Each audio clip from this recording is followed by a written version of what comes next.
시청자 여러분 안녕하십니까? 대구 경북 통합신공항이 들어설 장소가 군위 서보면과 의성 비안면에 걸쳐 있는 공동 후보지로 최종 확정됐습니다. 그동안 군위군이 단독 후보지인 우보면 유치를 주장해 사업이 무산 직전까지 내몰렸지만 유치 신청 마감 시한을 하루 앞두고 공동 후보지를 수용해 대구 경북 통합신공항 사업은 본궤도에 오르게 되었습니다. 이번 주 이슈 인사이드에서는 지역의 새로운 하늘길을 열어갈 대구 경북 통합신공항의 성공 조건과 앞으로의 과제는 무엇인지 토론해 봅니다. 또 최근 환경부가 10년 넘게 갈등을 빚어온 대구 취수원 문제에 대해 이전이 아닌 다변화라는 대안을 공식적으로 밝혔는데요. 환경부 중간 용역 결과와 취수원 다변화의 실효성을 짚어보고 한 주간 의미 있었던 뉴스도 살펴봅니다. 요즘엔 예금까지 걱정돼요. 괜찮아. 설마 내 보험금도? 괜찮아. 믿고 맡겨도 괜찮을까? 괜찮아. 돌아보면 우체국이 있으니까. 이런 때일수록 예금 보험은 믿을 수 있는 우체국 금융에서 더 안전하게, 더 조용하게, 더 자유롭게, 어떤 환경에서도 균형 있게, 균형으로 세상을 움직이다. 금호타이어. 얼마나 많은 사람들이 자네들을 기다리는지 몰라. 카카! 시향 눌러야 여기! 신규 아이콘 클래스 출시 비파 온라인 4. 1, 2, 3, 4, 5, 6. 넌 뭘 원해? 하루 6병? 나를 바꾸는 물. Make your wish. 몽베스트. 대통령님, 쿠데타입니다. 세 번 모시갔습니다. 격집시키면 독도 전쟁이요. 우리가 같이 살 길을 생각해 봅시다. 강철비2 절전 상영 중.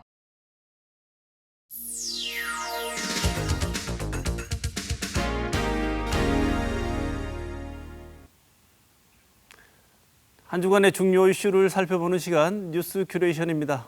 오늘도 보도국 김은혜 기자 나와 있습니다. 어서 오십시오. 안녕하세요. 네, 김 기자. 지난 한 주간은 또 어떤 일들이 있었나요?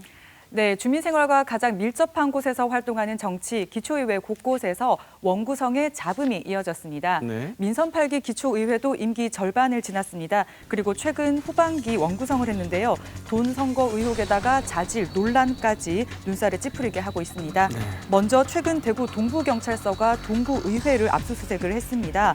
동구의회에서는 지난달 9일에 후반기 의장단 선거를 앞두고 한 의원이 동료 의원들에게 돈 봉투 등 금품을 전달하려는 의혹이 있다 이렇게 불거졌고요. 네. 경찰이 진위 파악을 위해서 의원들을 조사를 했었습니다. 경산시 의회에서도 후반기 의장단 선거를 앞두고 이 돈 봉투가 오간 의혹이 제기가 돼서 경찰이 의장실과 이모 의장의 차를 압수수색을 했습니다. 네, 뉴스에 보면 달서구의회 자주 보이는 것 같던데 네. 의장단 구성할 때 문제가 좀 있었나 봅니다. 예, 그렇습니다. 이 최근 후반기 달서구 의회 부의장에 선출된 한 의원은요. 과거에 막말 시비에다가 네. 최근에는 업무 추징비 유용 의혹을 받고 있습니다. 네. 그리고 운영위원장에 뽑힌 또 다른 의원은요. 2년 전 전반기 의장단 선거를 할 때 뇌물 공여죄가 인정이 돼서 최근 벌금 500만 원을 선고를 받았습니다. 네. 그리고 복지문화위원장에 이 선출된 한 의원은요. 이 시간을 통해서도 언급이 된 적이 있는데 다른 구의회에 5분 발언을 베낀 의혹이 있다. 이렇게 해서 구설수에 오른 장본인이었습니다. 네, 이런 문제들 때문에 경론을 벌려서 의장단 구성을 했다고 하는데 결과를 보면 원래 문제 제기와는 상관없이 원래 그대로 됐다면서요? 예, 경론이 필요 없는 결과가 나온 거죠. 그래서 이 시민단체는 지방의회 불신을 넘어서 이 자괴감을 주는 선출은 자리 나눠갖기 셈법만이 흥정 대상이 된 야합 수준의 몰염치라면서 이 3명의 사퇴를 촉구를 하고 있습니다. 네, 이전에도 그 해외 연수 폭력 사태도 있고 지금 보이는 것처럼 이런 기초의원들의 의회에 문제가 많다 보니까 이게 정말 필요한가 이런 무용론도 나온다면서요? 네, 그렇습니다. 우리 지역은 솔직히 보수 야당이 의회를 독식을 많이 했었는데요. 네. 이번 선거를 통해서는 여당도 많이 당선이 됐습니다. 그래서 이전보다 좀 달라지지 않을까, 발전이 있지 않을까 이런 기대가 나왔었는데 뭐 질이나 발이나 이런 것들을 좀 뭐 평가를 하면은 달라진 게 없다 이런 이야기도 나오고 있습니다. 네. 또 이렇게 기초의회에서 이런 일이 자꾸 반복되면 이 자질 논란이 아니라 자질이 없는 것 네. 같다 이런 생각이 들거든요. 우리 지역 언론도 그렇고 우리 시민들이 그런데도 불구하고 이런 기초의회에 관심을 더 많이 보여야지만 그들만의 놀이터가 되는 일들이 없어질 것 네, 같다는 그렇습니다. 생각이 들긴 합니다. 네. 네, 다음 소식 전해주시죠. 네, 국회 본회의장에서 한 정치인이 입은 복장을 두고 갑론을박이 벌어졌는데요. 여전한 권위주의와 여성 비하가 느껴진 대목이었습니다.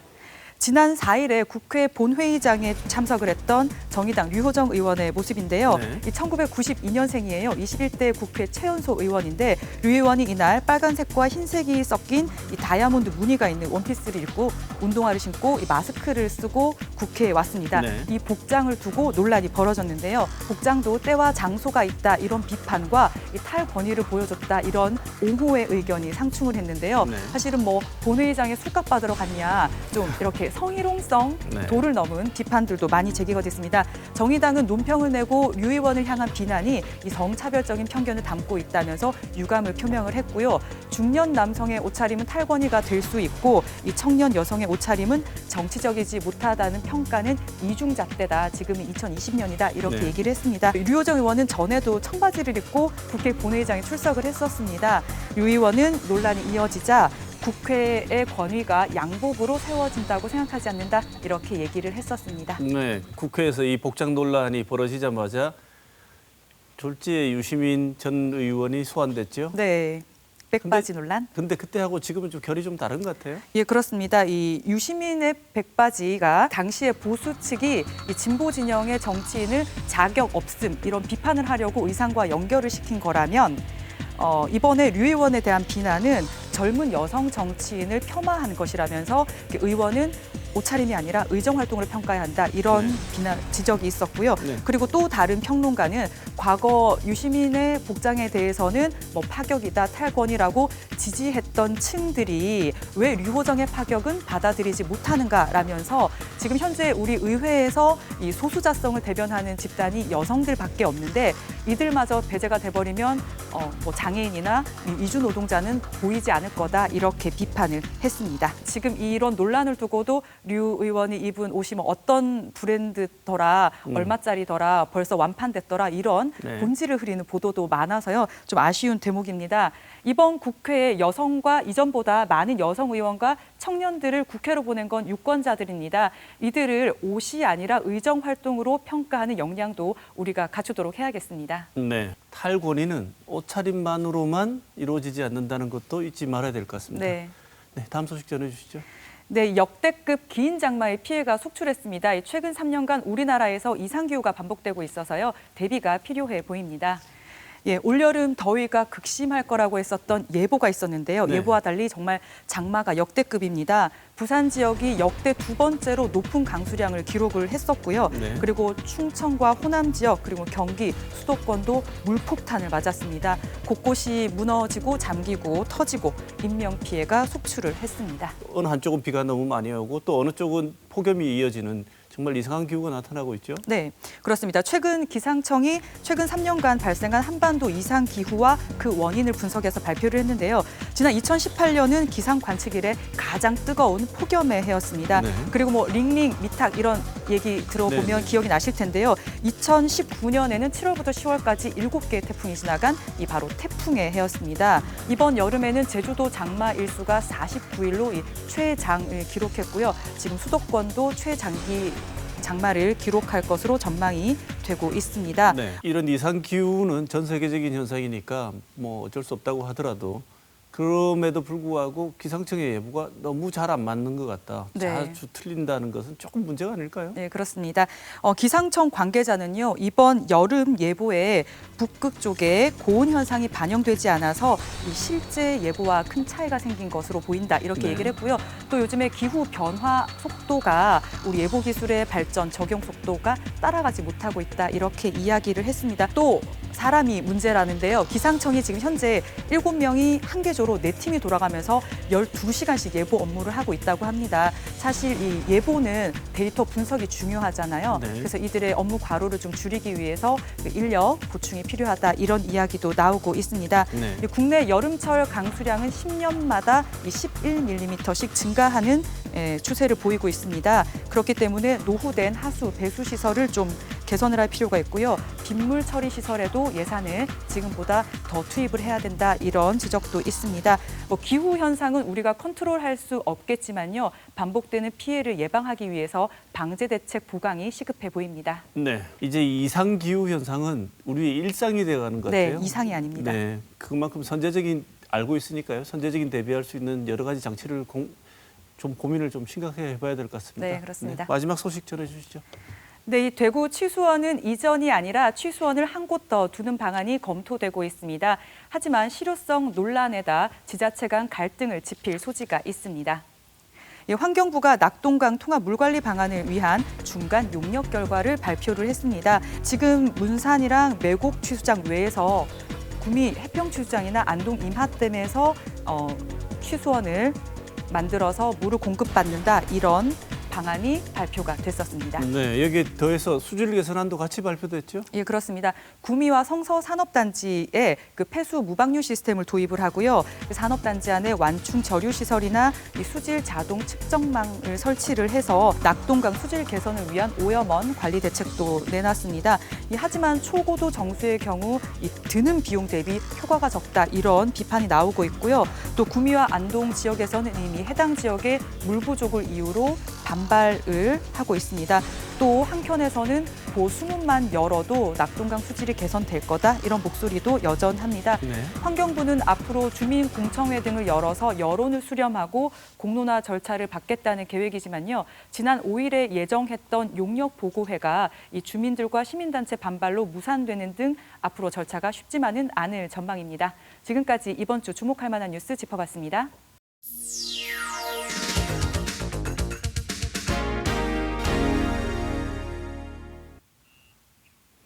앞서 언급된 환경부의 낙동강 유역 물관리 방안과 대구 취수원 다변화 관련해서 대구 환경운동연합 공동의장이신 김혜동 계명대 교수님 모시고 자세한 이야기 나눠보겠습니다. 어서 오십시오.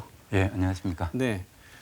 먼저 교수님, 환경부가 낙동강 유역 통합 물관리 방안이라는 것을 내놨는데요. 예, 예. 이 연구 용역을 실시한 이유가 뭐죠? 예, 관련 내용이 이 자료인데요. 네. 이 내용을 보면은 이 낙동강 수질 개선과 그 낙동강 인근에 있는 주민들에게 맑은 물 공급 네. 이것을 중앙정부 차원에서 네. 방안을 한번 마련해 보겠다는 게 주 목적입니다. 네. 근데 이게 왜 나왔는가 생각해 보면은 2018년 6월에 그 구미 산단에서 나온 과불화 화합물이 그 우리 대구 지역의 네, 취수원까지 들어오는 네. 그래서 아주 지역민의 그 민심이 아주 들끓은 이런 사연이 있었습니다. 네네. 예. 가장 중요한 내용을 보게 되면 취수원 다변화와 관련해서 구미 해평 취수장이나 안동 이마댐에서 물을 공급받겠다는 예. 안이 제시됐는데요. 예. 그런데 교수님이나 이런 전문가들이 보시기에 예. 투입 대비 효과가 별로 그렇게 좋지 않다 이렇게 평가하시는 것 같은데 사실입니까? 예, 그렇습니다. 이게 다변화라는 내용이 그 대구 내 수원, 네. 그다음에 대구를 벗어난 다른 지역의 수원 이것을 종합하겠다는 그런 의미잖아요. 네. 그러면 대구를 벗어난 다른 곳에서 물을 어떻게 확보할 것인가인데 그 내용을 세 가지로 이 보고서에 제시하고 있습니다. 네. 하나는 그 강물 여과수라 해가지고 강에 그 모래가 있으니까 모래 속으로 물이 흘러 들어가면 물이 좀 깨끗해지겠죠. 네, 네. 그 여과수를 확보하는 방안. 그다음에 이마댐에서 물을 가져오는 방안. 네. 그다음에 대구에서 가장 가까운 해평 취수원, 구미 네. 거기에서 물을 가져오는 방안 이 세 가지가 있는데요. 현실적으로 제시하고 있는 것은 해평에서 물을 가져오는 이 방안을 얘기를 하고 있습니다. 네.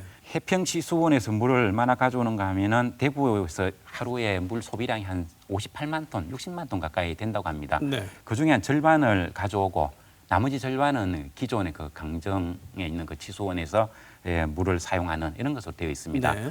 그래서 여기에 그리고 그 대구 내에 그 강정 치수장이라든가 이런 데서 만들어진 물은 고도, 초고도 정수 처리를 한다는 네. 이런 내용도 같이 포함되어 있습니다. 초고도 정수 처리가 무엇인가 하면 우리 집에서 이 정수기 사용하고 있지 않습니까? 네네. 그 정수기를 쓰면은 거의 H2O, 그 순수 물만 이게 여과를 시키는 네. 건데 이게 정수장 전체에다 이 시설을 하겠다는 그런 내용이니까 네. 문제는 비용이 엄청나게 들겠죠. 현실성이 있느냐 이런 비판을 받고 있고요. 그다음에 그러면은 대구에서 가져오겠다고 하는 해평 치수장의 물이 깨끗한가? 네. 기존 강정보에 비해서 강정 치수장에 비해서 대단히 좋은 물인가? 이걸 우리가 따져봐야 되지 않겠습니까? 근데 조사를 해보면 유기물질, 우리가 밥 먹고 하는 그 음식물, 그다음에 축산 폐수 이런 게 다 유기물인데 네. 이것의 그 총량을 얘기하는 겁니다. 그러니까 원수 1리터 안에 이런 유기물질이 얼마나 들어 있는가 그런 얘기인데 이 강정 치수량이 2.96 mg 네. per 리터, 1리터 안에 2.96이 들어 있다는 얘기고요. 거기에 비해서 해평 치수장은 2.82 정도가 나옵니다. 네. 그럼 그 차이가 한 0.15 mg 정도밖에 차이가 안 나죠. 네. 그래서 일반 시민들이 생각할 때는 상류로 올라가면은 상당히 깨끗한 원수가 있는 걸로 생각하는데 사실은 강정에 있는 물이나 네. 그 구미에 있는 물이나 별반 차이가 차이가 없다. 없다. 네. 이걸 이제 착각을 하지 말아야 된다는 거죠. 대구가 해평으로 가게 되면 대구도 반대급부로 뭔가를 내놓아야 됩니다. 네. 그걸 그렇게 나오는 게 운문댐물을 갖다 울산에다가 내어줘야 된다는 이런 문제가 네. 또 발생을 합니다. 수도 물을 갖다 수치수원을 다변화하겠다는 얘기가 네. 대구만 한정해서 얘기한다면 대구의 치수원의 물이 깨끗하지 않으니까 좀 더 깨끗한 그 원수를 상시적으로 확보하겠다는 얘기냐? 네. 아니면은 지난번에 과부라 수소처럼 과부라 화물처럼 이 불시에 우리가 생각지도 못했던 때 산업체에서 들어오는 유해 물질이 들어올 때 거기에 대비하는 플랜 B냐? 그러니까 이런 생각을 좀 해봐야 되겠는데 네.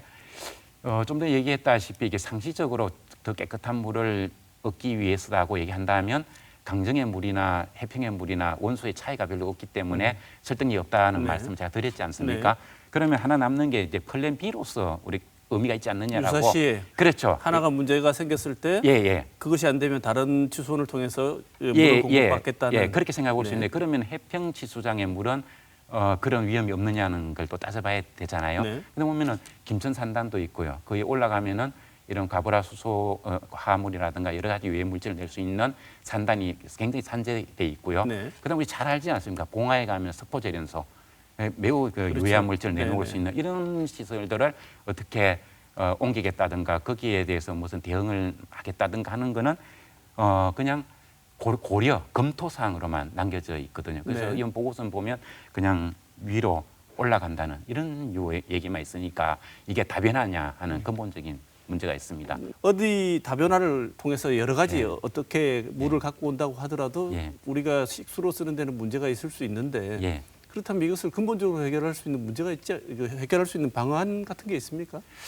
그렇겠죠. 그러니까 이 보고서 보면은 맨 처음에 나오는 얘기가 낙동강 본류를 깨끗하게 해서 안전한 물을 확보한다 이렇게 나와 있거든요. 네. 그렇게 보면은 그 예전에 그 4대강 뽀 건설하기 전에는 대구에서부터 상주까지는 2급수였고 상주 위는 1급수 수준이었거든요. 네. 그리고 그 이후에 2003년도부터 오수 처리장을 굉장히 많이 만들었고 이명박 대통령 때 4대강 사업하면서도 굉장히 많은 시설을 했습니다. 네. 그래서 지금 오수만 연다면 과거 2003년도 수질보다도 훨씬 더 좋아질 겁니다. 네. 그래서 굳이 해평으로 가지 않아도 대구 혹은 대구보다 더 하류에서도 우리가 원하는 물을 다 얻을 수 있는데 거기에 대해서는 단 한 줄도 전혀 언급이 되어 있지 않거든요.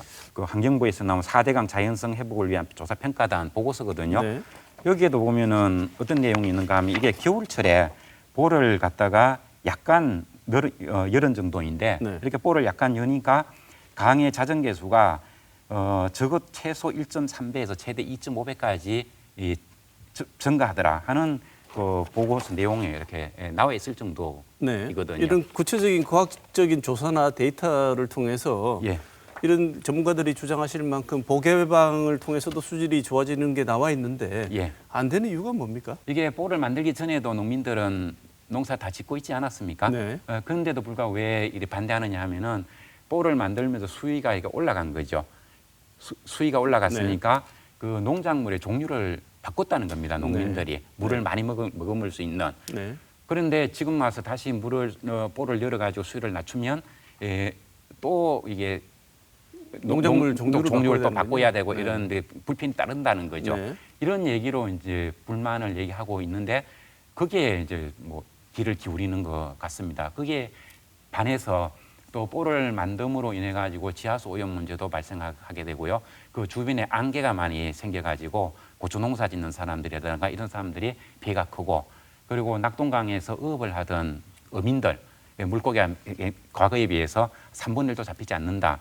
이런 또 그래서 보문을 열으라고 하는 여론도 상당히 많이 있습니다. 지금 주어진 조건 하에서 낙동강 수질을 개선하고 대구시가 그래도 안전한 식수를 확보하기 위한 방향, 앞으로 어떤 방향으로 나가야 된다고 생각하십니까? 보개방이라는 측면을 제외한다면. 우리 전국에 보더라도 사실 강물을 갖다 그대로 치수해서 수돗물로 보급하고 있는 곳은 부산, 울산, 대구 정도이거든요. 다른 지역에는 보면 그 광주 같으면은 뭐 주안댐이라든가 서울은 팔당댐 하는 식으로 댐의 물을 사용하고 있습니다. 네. 그래서 대구에도 그런 대안이 있다면 당연히 그것은 찬성을 할 수 있는 그건 아니라고 생각을 해요.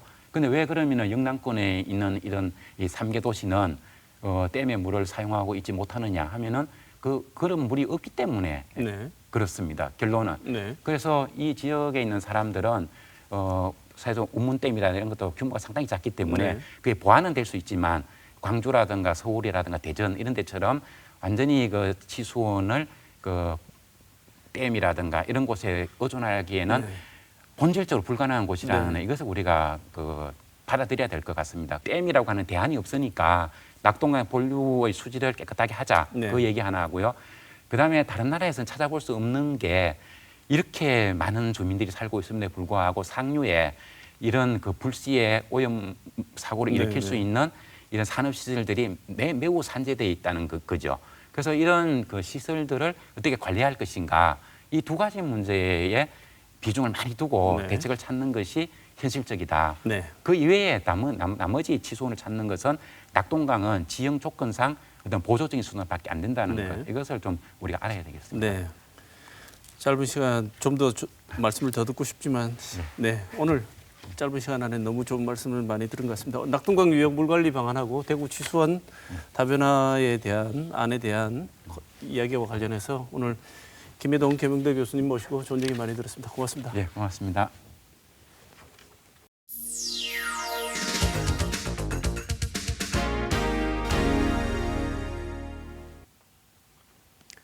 대구 경북 통합신공항이 들어설 입지로 군위 서보면과 의성 비안면 사이의 공동 후보지가 최종 확정됐습니다.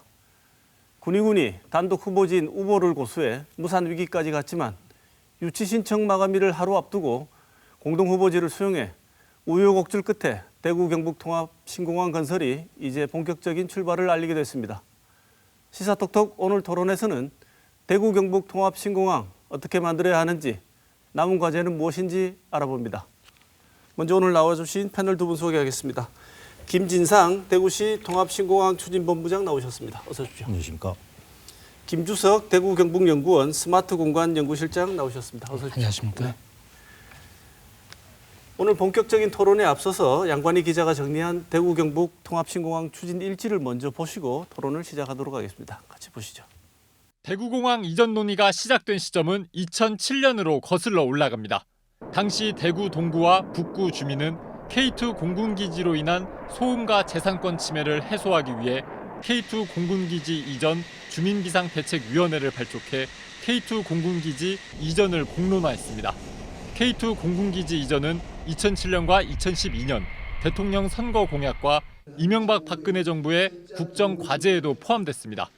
대구 경북 통합신공항 사업은 2011년 영남권 신공항 백지화 이후 대구시가 새로운 관문공항 필요성에 따라 2014년 K2 공군기지 이전 건의서를 국방부에 제출하면서 첫 발을 뗐습니다.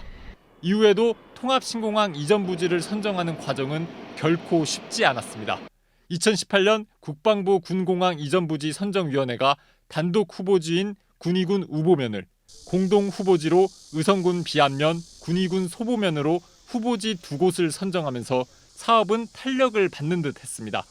하지만 군공항 이전 사업비 산정을 두고 대구시와 국방부가 이견을 보여 주춤했고 15개월이 지난 작년 6월에야 군공항 이전 부지 선정위가 열렸습니다. 올해 1월 21일 신공항 최종 이전지 선정을 위한 주민투표를 시행했고 투표 결과에 따라 공동 후보지인 의성 비안 군위 소보가 이전 후보지로 결정됐지만 군위군은 단독 후보지인 우보의 공항이 들어서야 한다고 주장해 입지 결정이 무산될 위기에 처하기도 했습니다. 대구 경북의 초대형 프로젝트가 무산될 위기에 처하자 군위군의 대승적 결단을 촉구하는 목소리가 높아졌고 지난달 30일 유치 신청 마감일을 하루 앞두고 결국 김영만 군위 군수는 공동 후보지를 받아들였습니다. 대구 경북 통합신공항 최종 후보지 선정이 K2 공군기지 이전론이 13년 만에 우여곡절 끝에 마무리되었지만 이제 첫발 내디딘 셈입니다.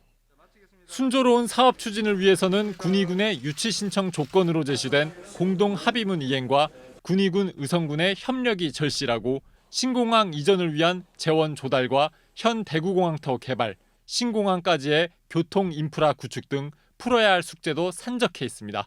시사톡톡 양관입니다. 네, 추진 일지에서도 보셨듯이 참 여러 우여곡절이 많았습니다. 거의 무산 위기까지 갔다가 극적으로 시작을 하게 됐는데요. 이전지 결정을 이제 마침내 했는데요. 이 이전지 결정이 신공항을 건설하는 데 있어서 그리고 대구 경북에 어떤 의미를 지니고 있는지 먼저 정리를 한번 하고 넘어가겠습니다. 김진상 본부장님 먼저 말씀 주실까요? 예, 먼저 통합신공항 건설 사업이 무산되지 않고 그리고 우리 시도민들의 염원이 헛되지 않도록 대승적인 결단을 해주시고 또 현명하게 판단을 해주신 군위군민, 의성군민들에게 진심으로 감사를 드립니다. 잘 아시다시피 통합신공항 건설 사업은 우리 대구와 경북이 세계로 도약할 수 있는 하늘길을 새롭게 만든다는 그런 의미가 있고 그리고 향후 50년, 100년 먹거리를 창출함으로써 우리 대구 경북이 다시 한번 대한민국의 중심으로 부쩍 설 수 있는 그런 발판을 마련했다고 의미를 부여할 수 있겠습니다. 네, 김주석 실장님은 어떻게 보고 계십니까? 일단 우리 대구 경북이 이번에 신공항 입지를 선정함으로써 글로벌 이런 교류의 네트워크에 진입할 수 있는 그런 초석을 놓았다 이렇게 생각이 되고요. 또 다른 한편으로는 아주 복잡하게 엉켜 있을 수밖에 없는 군공항과 민간공항 이전 사업 그리고 종전부지 개발 사업까지 그 복잡한 과정을 풀기 위한 실마리를 잡았다.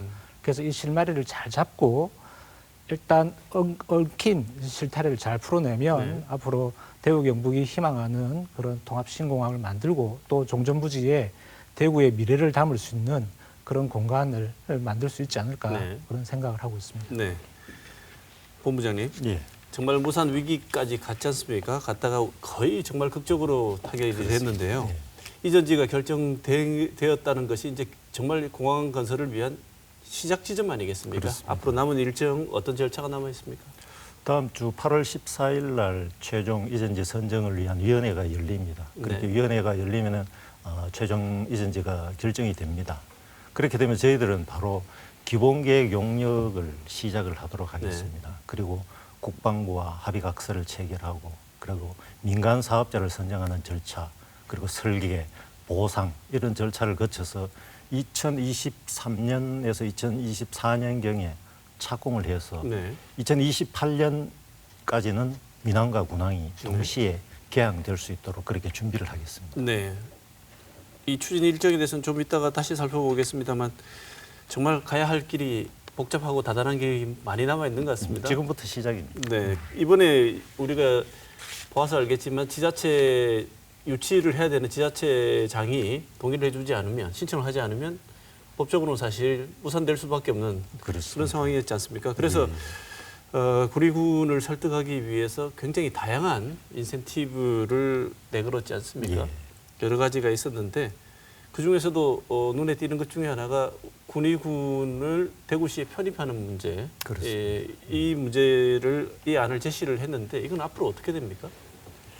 군의군이 대구로 편입되기 위해서는 먼저 군의군에서 관할구역 변경 계획을 작성해서 경상북도에 제출하게 됩니다. 그렇게 되면 경상북도에서 행정안전부와 협의를 해서 지방의회의 의견을 청취하거나 주민투표를 실시를 하도록 네. 합니다. 그렇게 주민투표 실시 결과 찬성적으로 나오면은 바로 대구시와 경상북도가 관할구역 변경 승인을 행안부에 신청을 하면 네. 행안부에서 국회로 관련 법을 제정할 수 있도록 네. 통보를 하면 국회에서 법을 통과시키면은 바로 대구시 편입이 가능하도록 네. 그렇게 되어 있습니다. 절차적으로 진행이 된다면 대구시 편입이 실제로 일어날 수도 있겠군요. 그렇습니다. 그 당시에 인센티브 안에다가 대구 경북 지역의 국회의원님들 전원 그리고 시도 의원들 거의 90% 이상이 서명을 하고 동의를 네. 해주셨기 때문에 의지만 가진다면은 충분히 가능할 네. 것으로 봅니다. 네. 그 외에도 내걸었던 인센티브가 어떤 것들이 있습니까? 5개 인센티브 아닌데 민항터미널과 네. 그리고 영역안산은 군의군에 둔다. 그리고 의성과 군위에 각각 100만 평씩 항공 클러스터를 조성한다.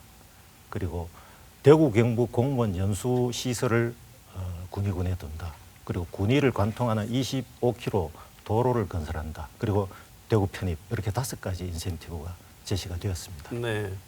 제가 지금 듣는 과정에서 저만 그렇게 느낀 걸까요? 굉장히 파격적이고 많은 인센티브를 사실 상당히 급했기도 했고요. 예. 그래서 그래서 제안을 했는데 그러면 또 상대적으로 같은 또 당사자 중에 한 명이었던 의성군이 아니 그럼 우리는 뭐냐 이런 또 불만이 있고 국민들이 이렇게 하면 우리는 상대적으로 박탈감이 굉장히 큰데 이런 문제 제기를 하면서 또 한번 홍역을 치르지 않을까 하는 걱정의 목소리들이 있습니다. 여기 대해서 김준석 실장님 어떻게 보십니까? 일단 그 유치 후보지를 선정하는 과정에서 국방부가 좀 더 자세한 설명, 네. 설득이 좀 더 있어야 될 것 같고요. 경상북도가 지역의 미래를 좀 보여줄 수 있는 청사진을 제시할 필요가 있을 것 같습니다. 최근 언론 보도를 보면 도지사께서 의성군에 대규모 관광단지 건설을 추진하겠다 이런 말씀도 주셨는데요. 사실 그 핵심은 군공항 개발보다는 네. 민간공항 개발이 있습니다. 그리고 이 민간공항 개발 사업은 경상북도 그리고 대구광역시 그리고 국토교통부가 함께 마련해 가야 될 부분인데요. 이렇게 이 공항 주변 지역을 개발하는 그 민간공항 개발 계획과 더불어 주변 지역 개발 계획을 수립을 할 때 지역적인 좀 형평성을 배려한 개발 계획안을 만드는 작업이 중요하다고 보고요. 무엇보다 이 군과 이 의성군민들이 화합할 수 있는 그런 계기도 한번 마련해 봐야 되지 않을까 생각이 됩니다. 네, 그렇게 해야 될 것 같습니다. 지금 본부장님께 여쭤보고 싶은 게 의성군을 달래기 위한 민심을 달래기 위한 배려책 같은 거 생각하고 계신 게 있습니까? 그거는 경상북도에서 중심으로 해서 지금 여러 가지 계획들을 추진하고 있습니다. 그 농수산물 수출을 위한 친환경 농업단지를 조성하고 그리고 농수산 관련 대학을 유치를 한다든지 네. 그리고 농업 데이터 센터 등을 건립하는 그런 국책 사업들을 좀 검토를 하고 있고요. 네. 다소 섭섭하실 것도 같은데요. 경북도에서 준비를 하고 있다니까 의성군에서는 어떤 구체적인 안들이 나올지 기다려봐야 될 것 같습니다. 신공항 기본 계획 그다음에 비용 문제를 우리가 짚어봐야 할 것 같은데요. 지금 목표는 2028년에 군공항, 민간공항 동시 개항이죠. 그렇습니다. 그리고 여러 가지 준비하신 내용들이 있을 것 같은데 전체적인 어떤 대구 경북 통합 신공항의 비전이랄까요? 청사진, 목표를 네. 잠깐 소개를 부탁드리겠습니다. 아까도 말씀드렸지만 지역의 거점 관문 공항 역할을 하고 그다음에 경제 물류 공항의 역할을 충분히 할 수 있는 규모로 건설할 계획입니다. 민항 부지는 지금 저 대구공항은 5만 평인데 네. 한 2배 이상, 10만 평 이상의 부지를 충분하게 확보를 하고 그리고 주차장, 터미널 등 관련 시설은 1,000만 명 이상을 연간 1,000만 명 이상을 수용할 수 있도록 충분하게 시설을 확보를 하도록 하겠습니다. 그리고 가장 중요한 것은 활주로가 되겠습니다. 활주로는 지금은 현재 대구국제공항은 2,755m와 2,743m 두 개가 있는데 하나는 예비용으로 쓰고 하나는 민가 군이 동시에 쓰기 때문에 스롯 확보라든지 이용객들을 수용할 수 있는 충분하게 이용할 수 없도록 되어 있는데 그 신기지 쪽으로 신공항이 건설되면 활주로 두 개를 해서 하나는 군이 전용으로 쓰고 하나는 민이 전용으로 쓰도록 이렇게 하고 활주로 길이도 3,200 이상 중장거리 노선까지 수용할 수 있도록 그런 충분한 규모로 건설을 할 계획입니다. 네. 중장거리 노선이라고 말씀하셨는데 지금 예상하신 제일 긴 노선은 어디까지 예상하십니까? 대구 출발하는 미주하고 유럽까지 가능할 수 있도록. 네. 그럼 여기서 공항이 완성이 되게 되면 대구에서 미주나 유럽까지 바로 직항으로 가는 노선들이 가능합니다. 지금은 5,000km까지밖에 운항을 할 수가 없도록 되어 있습니다. 지금 현재 활주로 길이 가지고 그래서 그쪽에 3,200까지 활주로가 늘어나면은 미주하고 유럽 노선까지도 충분하게 가능하도록 건설이 됩니다. 네. 그러면 신공항이 개항하게 되면 지역에 상당한 변화가 있을 것으로 예상이 되는데 우리가 체감할 수 있는 가장 큰 변화가 어떤 게 있을까요? 아까 말씀드렸다시피 대구하고 경북이 세계로 나아갈 수 있는 하늘길이 열린다는 것이고 그리고 침체된 대구 경북 지역의 경제에 활력을 불어넣을 그런 역사적인 대사업이 될 것입니다. 그리고 신기지를 건설하거나 그다음에 공항 복합 도시를 조성하고 인간 산업들을 유치를 하고 그리고 옮겨간 K2 후적지 개발 이런 사업들을 통해서 관련 산업이 활성화되고 관광 산업이 활성화되고 이렇게 되면은 아마 대구 경북에 엄청난 변화가 올 것입니다. 그리고 K2 후적지에는 저희들이 세계적인 명품 도시로 건설할 계획을 가지고 있습니다. 공항의 어떤 그 변화 부분과 관련해서 조금 보충 설명을 좀 드리고 싶은데요. 우리 대구 경북이 가지고 있는 가장 큰 어려움이라고 하면 지역의 어떤 경제력이 떨어져서 지역 인구가 유출이 되고 그 유출된 인구 때문에 다시 또 지역이 침체되는 그런 악순환 구조를 깨지 못하고 있다라는 부분인데 통합 신공항이 건설이 되고 거기에 따른 공항 경제권이 형성이 된다면 그리고 그 새로 최근의 트렌드를 보면은 이 물류 경쟁 시대가 좀 더 가속화될 것으로 생각이 됩니다. 그래서 생산의 어떤 이동 속도, 그다음 유통 속도도 빨라질 것이고 소비 트렌드도 굉장히 빠르게 변화할 텐데요. 그런 어떤 물류 경쟁 시대에 어떤 적절한 어떤 그 산업 환경을 대구 경북이 갖추게 되면 결과적으로는 이제 대구 경북 지역의 어떤 기업을 유치하거나 그리고 특히 이제 항공 물류와 관련된 기업들을 투자를 유치하는 데서 큰 어떤 역할을 할 수 있을 거라고 생각이 되기 때문에 장기적으로 보면 분명히 이 사람들이 다시 돌아오고 일자리가 만들어지는 그런 어떤 지역 경제의 어떤 선순환 체계가 작동되는 그런 어떤 모멘텀이 되지 않을까 그런 기대를 하고 있습니다. 네, 지역 경제 선순환시킬 수 있는 중요한 모멘텀으로 작용할 수 있다. 그래서 한번 여쭤보겠습니다. 지금 실장님 방금 말씀하실 때 10조 원 사업비 규모로 예측을 하셨다고 하는데 지금 건설에 10조 원 혹은 더 이상의 비용이 드는 걸로 추산을 하고 계신데 이 비용은 어떻게 조달이 됩니까? 일단 저희가 통합신공항 건설 사업은 하나의 사업처럼 보이지만 두 개의 사업이고요. 세부적으로 들어가면 또 세 개의 사업으로 갈라지기도 합니다. 그게 먼저 이제 군공항 이전 사업인데요. 군공항 이전 사업은 아시는 것처럼 기부대 양여 방식으로 진행이 되기 때문에 대구시가 사업 시행자가 되어서 사업자를 공모를 하고 거기에 따라서 이제 재원을 마련해서 건설하게 될 것이고요. 또 민간공항 부분은 국토부가 주관해서 진행되는 사업입니다. 그래서 전액 국비로 진행될 것으로 봐지고요. 이 민간공항 부분은 이제 앞서 말씀드린 것처럼 대구 경북의 희망을 담는 또 그 적절한 규모의 또 활주로라든지 또 배후 시설이 입지할 수 있는 면적 규모를 확보해야 되는 문제가 있기 때문에 아마 거기에 역량을 모아서 지역에서 이 국비를 최대한 많이 확보할 수 있는 노력을 해야 될 것 같고요.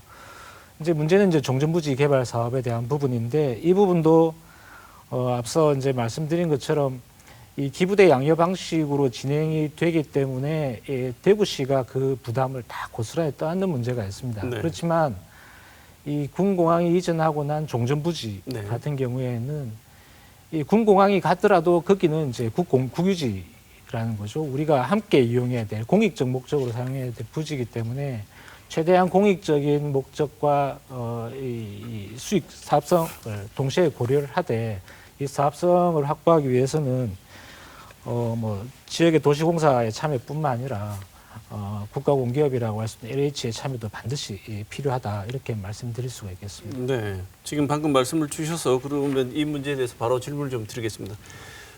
본부장님 보시기에 지금 또 다른 우리 시민들의 중요한 관심사는 뭐냐면 남아있는 아까 후적지 떠나고 난 뒷자리를 어떻게 할 거냐의 문제가 있죠. 근본적인 이 방향, 어떤 쪽으로 구상하시고 있다는 방향과 지금 김주석 실장님 말씀하신 것처럼 민간의 참여가 굉장히 중요하다. 이 점이 없으면 힘들어질 것이라고 말씀하셨는데 구체적으로 이 민간 참여를 확대하기 위해서 노력하는 방향이 있다면 말씀 좀 주실까요? 예, 저희들은 K2 후적지를 한 3가지 컨셉을 가지고 구상을 하고 있습니다. 네. 싱가포르 클라키 같은 데 가면은 주거와 상업과 문화가 공존하는 그런 멋진 수변 도시가 되고, 그리고 말레이시아의 행정 수도인 푸트라자야 같은 경우는 친환경 호수를 만들어서 아주 그 친수공간을 잘 활용하는 그런 도시가 있고, 그리고 대구만의 특색이 있는 스마트 도시로 조성을 하려고 그럽니다. 요 3가지 컨셉을 가지고 앞으로 세계적인 도시계획 전문가, 건축 전문가, 디자인 전문가들의 아이디어를 받고, 그리고 우리 대구 시민들의 의견도 수렴을 해서 아마 그 210만 평과 그다음에 소음과 고도 제한이 해제되는 인근 지역과 더불어서 정말 그 멋진 명품 도시로 한번 만들도록 구상을 하고 있습니다. 민간 사업자들은 어떻게 참여를 유도하실 생각이신지요? 민간 사업자 참여가 굉장히 중요한데 그 K2 후적지가 210만 평대입니다. 네. 그중에 53%는 도로나 녹지나 공원 기반 시설로 조성을 하고요. 네. 그다음에 47%를 주거와 상업 시설 등으로 이제 분양을 하게 됩니다. 그게 100만 평 정도가 되거든요. 네. 그렇게 되면은 저희들이 최근에 분양했는 안심 뉴타운 같은 데는 평당 한 800에서 900만 원 정도 분양을 한 사실이 있습니다. K2 후적지는 안심 뉴타운 못지않게 굉장히 좋은 입지적인 장소를 가지고 있기 때문에 충분한 가치가 평가가 되었습니다. 네. 그래서 아마 민간 사업자들이 많이 관심을 가지고 있고 지금도 저희들한테 비공식적으로 계속 의사타진을 하고 있습니다. 위치 자체가 좋아서 민간 업자들이 참여를 많이 할 것으로 낙관적으로 생각하시는군요. 그렇습니다. 인근에 아까 말씀드렸다시피 안심 뉴타운 같은 데를 비교를 해보면은 충분하게 수익성이 있다고 보고 있습니다. 네. 아까 말씀하셨는데 본부장님 말씀하셨는데 2024년에 착공해서 28년에 개항할 예정이다. 이 원래 당초 입장이었지 않습니까? 그렇습니다. 이게 당초 스케줄인데 원래 예상한 시점보다 1년 6개월 정도 지금 지연이 좀 됐습니다. 지역을 선정하는 데부터 남은 절차를 그러면 좀 속도감 있게 진행을 해야 되고 차질 없이 추진을 좀 해야 될 텐데 최우선 과제가 뭐라고 생각하십니까? 처음에는 2026년까지 개항 목표로 했었는데 벌써 아까 말씀하셨다시피 한 1년 6개월 정도가 늦어서 저희들이 2028년을 동시에 개항할 수 있도록 그렇게 진행을 하는데 이전 부지 선정위원회에서 최종 이전지가 결정이 되면은 저희들은 바로 기본계획 수립 용역을 시작을 하도록 하겠습니다. 그리고 민간 사업자 선정 절차도 준비를 하도록 하겠습니다. 무엇보다 중요한 것은 아마 공항이 개통되기 전까지 도로나 철도, 그리고 기본 핵심 인프라를 조성을 해야 됩니다. 그게 가장 중요한데 거기에는 국비도 상당히 확보를 많이 해야 되고 시비와 도비도 투입돼야 되는데 그 부분을 우리 경상북도와 그다음에 지역 정치권 등과 협조를 얻어서 최대한 국비를 많이 확보를 하고 그 인프라 시설들을 조기에 건설할 수 있도록 그렇게 준비를 하겠습니다. 그게 관건입니다. 네. 실장 보시기에 최우선 과제가 뭐라고 보십니까? 일단은 저희 이제 정책 계획을 하는 입장에서 보면 현재 국토부가 제6차 공항 기본 계획을 공항 종합 개발 계획을 수립 중에 있습니다. 네. 거기에 반드시 이제 저희 대구 경북이 희망하는 모습의 통합 신공항이 담겨야 될 것으로 생각이 되고요.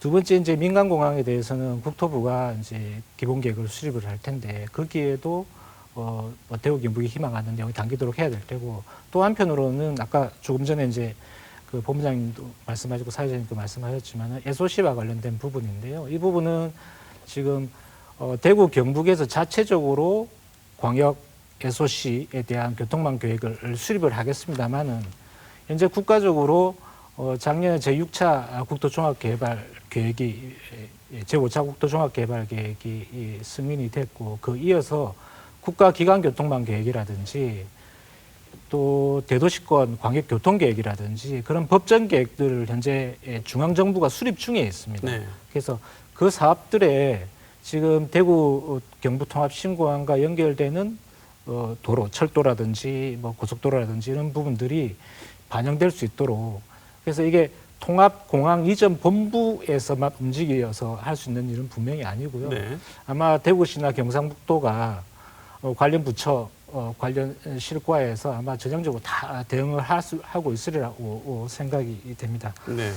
그리고 무엇보다 이 중요한 이제 최우선 과제이기도 하고 중요한 과제라고 할 수 있는 부분은 결국은 활주로입니다. 활주로. 그래서 앞서 이제 본부장님께서 또 말씀을 주셨지만은 적어도 이 3,200 이상의 활주로. 네. 이게 지금 현재처럼 군 위주로 돌아간다 하더라도 일단 물리적으로 3,200 이상의 활주로 2번 정도를 확보하는 게 최우선 과제고요. 거기에 역량을 모으고 그리고 한편으로는 이제 주변 지역에 아까 산업단지나 여러 가지 물류에 대한 얘기도 하셨습니다만 충분한 어떤 항공 물류 수요가 창출될 수 있는 그런 어떤 배후 단지를 개발하는 게 중요한 과제다. 이렇게 말씀드리겠습니다. 네. 이 지점도 많은 분들이 궁금해하시는데요. 예. 그럼 접근성을 해결을 해야 되는데 예. 이 접근성 문제는 어떻게 지금 준비를 하고 계십니까? 접근성 향상을 위해서 저희들이 벌써 사업이 시작된 것도 있습니다만 앞으로 공항 철도 그리고 도로망을 확충을 해야 되는데 지금 대구 시내를 순환해서 고속도로로 진입할 수 있는 4차 순환선 공사가 지금 중에 있고 2021년도에 완공이 됩니다. 네. 그리고 조야에서 동명까지 가는 광역도로도 2024년도에 개통할 목표로 가지고 있고 네. 그리고 중앙고속도로 상습 정체 구간인 금호 JC에서 가산 IC까지 거기 지금 현재 4차선인데 네. 6차선으로 좀 더 넓힐 그런 계획을 가지고 있습니다. 그리고 가장 중요한 것은 대구에서 후보지 공항 이전지까지 53km 되는 공항 철도를 건설하는 네. 것입니다. 이렇게 되면은 아마 접근성이 굉장히 확보가 될 수가 있고 그리고 나중에 공항이 건설이 되면은 운영할 때 도심에 지금 광명역이나 서울역 같은 데 보면은 그 공항 터미널을 네. 운영을 하고 있거든요. 네. 그거를 동대구역이나 서대구역에 운영을 하게 되고 그리고 그쪽에 463만 평의 건설이 되기 때문에 관련 시설, 주차장 같은 관련 시설을 충분하게 확보를 할 수가 있습니다. 네. 그렇게 되면은 여기서 승용차를 가지고 공항까지 간다 그래도 쉽게 주차를 하고 또 주차 요금도 저렴하게 운영을 하면은 네. 접근성은 충분하게 확보가 될 수 있다고 봅니다. 네. 김종식 실장님 덧붙이고 싶은 말씀이 있으십니까? 예, 전반적으로 다 네. 계획이 잘 되고 구상이 잘 이루어지고 있는 것 같고요. 저는 조금 더 이제 넓게 이렇게 본다면 결국은 대구 경북 통합 신공항은 초광역적인 국토 관점에서도 우리가 좀 평가해 볼 부분이 있는데요. 어쨌든 내륙 지역의 통합 신공항이 건설이 되면은 국토 균형 발전에도 크게 기여할 네. 것입니다. 그런 측면에서 보면 철도망 중심으로 대구에서부터 이렇게 이제 1차 수요처인 대구로부터 연결하는 부분은 당연히 이제 고려가 돼야 될 부분이고, 좀 더 넓게 보면은 이제 서쪽으로는 새만금 그리고 전주혁신도시 전북 지역까지 포함을 해서 황해경제권하고 연결되는 철도망의 연결도 우리가 볼 수 있고요. 그렇게 네. 되면 결국은 통합신공항을 거점으로 해서 환황의 경제권하고 또 영일만 신항까지 연결되는 환동의 경제권까지 연결되는 형태의 어떤 철도망을 다 가질 수 있지 않을까 하는 생각이 들고요. 그런데 이제 마지막으로 하나만 더 짚어보고 오늘 토론을 마무리해야 될 것 같은데요.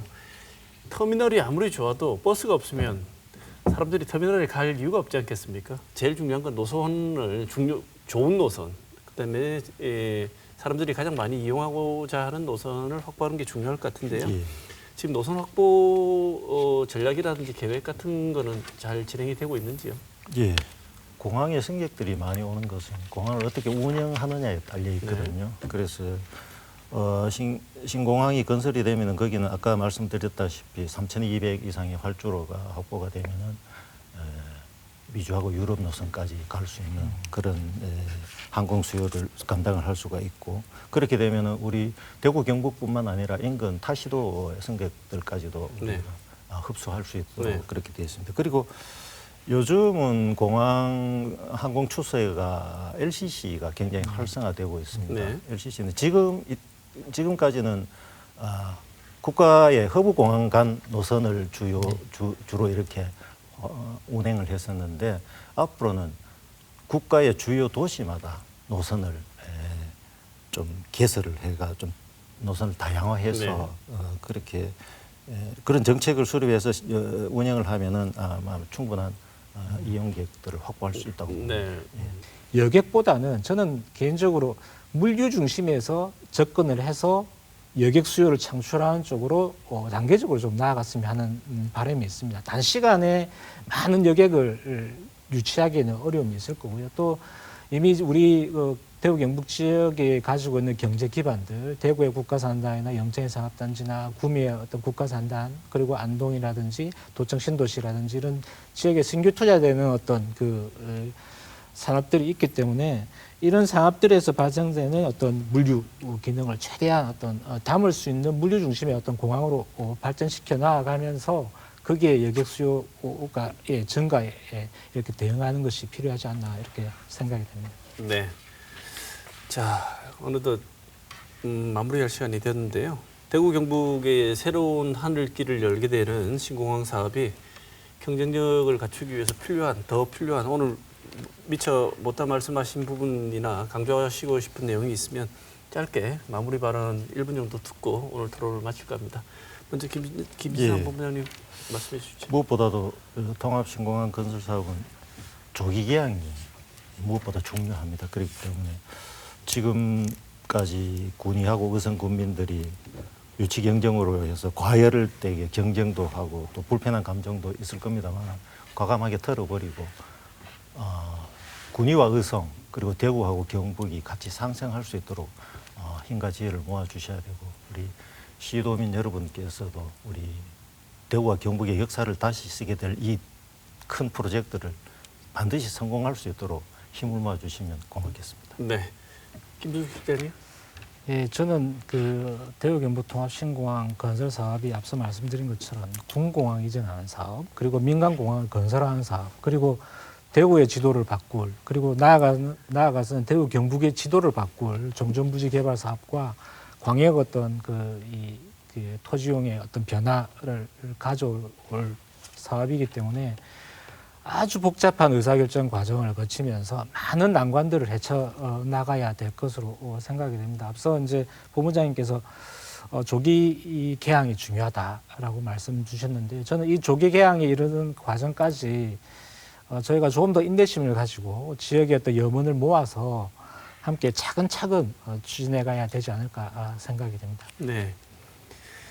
오늘 토론에서 나온 이야기처럼 힘겨워하는 우리 지역 경제를 한번 새롭게 만들어 볼 수 있는 중요한 모멘텀으로 대구 경북 통합 신공항 사업이 진행되기를 바랍니다. 오늘 좋은 말씀 주신 김진상 대구시 통합 신공항 추진본부장님, 그리고 김주석 대구 경북연구원 스마트 공간 연구실장님 모시고 좋은 말씀 드렸습니다. 고맙습니다.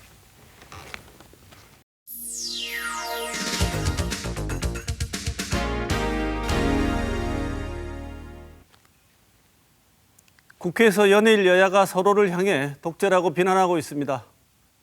이 와중에 검찰총장은 신임 검사의 임명식에서 진짜 민주주의를 언급했습니다.